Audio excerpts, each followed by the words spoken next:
the iPhone 6 versus the iPhone 6 Plus. The good bigger, crisp display, improved LTE and Wi-Fi speeds, better camera autofocus, bumped up storage capacities to 128 GB at the top end, and NFC Apple Pay mobile wallet features on the horizon. The bad in early tests, the iPhone 6s battery doesn't fare any better than last year's model. Some Android phones fit an even larger 5-inch screen into the same size frame. It lacks the optical image stabilization of the bigger, more expensive 6 Plus.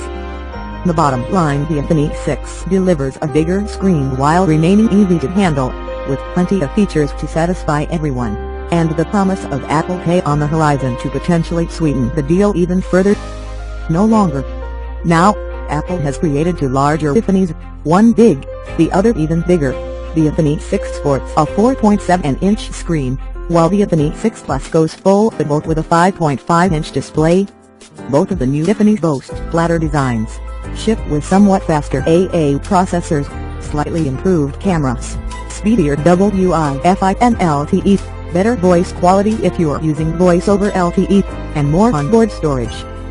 Both 2014 models also incorporate Apple Pay, the new and potentially revolutionary NFC-powered payment system that turns the phone into a credit card.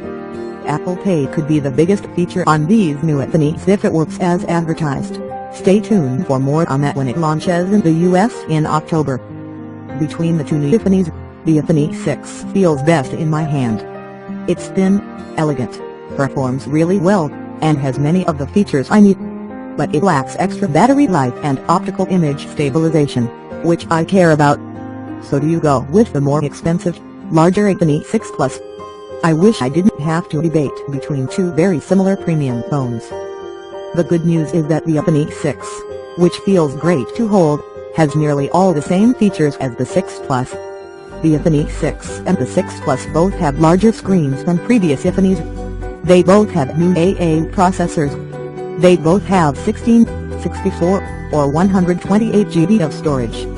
They both come in 3 colors, white flash silver, white flash gold, and space gray, which is black flash darker silver.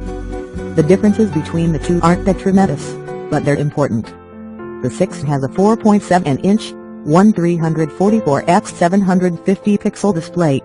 The 6 Plus has a 5.5-inch, 1920x1080 pixel display, plus optical image stabilization in the camera and the ability to run more apps in horizontal landscape mode, with split-screen effects like an iPad.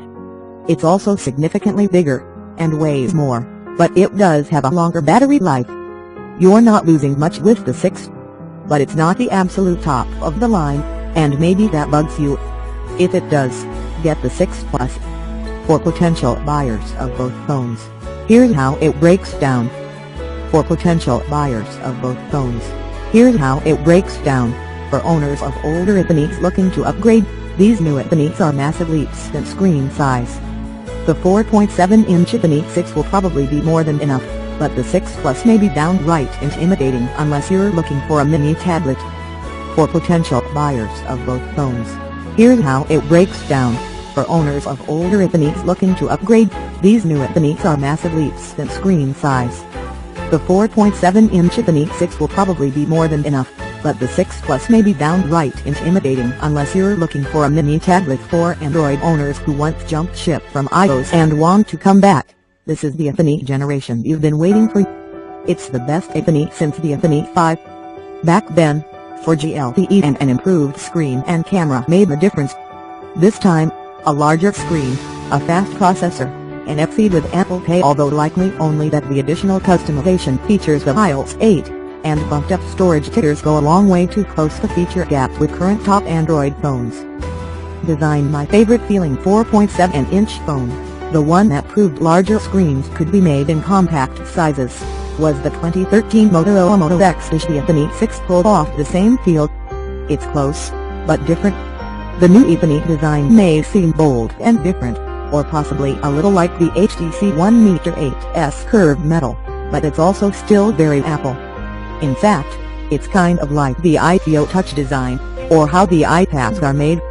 This iPhone is slightly thinner than before, but it feels much thinner, Part of that's the increased screen size, and partly it's the curved design. Glass from the front folds ever so slightly around the edges, and the sharp industrial hard edges of the Infinix 5 and 5S are completely gone.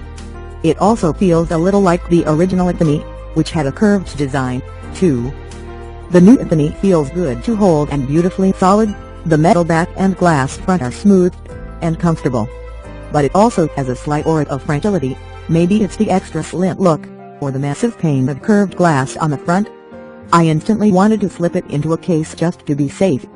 Also, the slightly protruding camera lens on the back of the Infinix 6, while similar to the one on the 5th Gen IPO Touch, made me worry about placing the phone down on rough surfaces, regardless of the sapphire lens. The volume buttons, which were round, raised buttons before, are now elongated like those on the IPO Touch and iPad. The top right power flash sleep button has shifted to the right, like you find on some Android phones. It takes some getting used to, but it's easier to press now that the phone is bigger. Thanks for watching. Visit to my YouTube channel www.youtube.com/user/rebelzz32.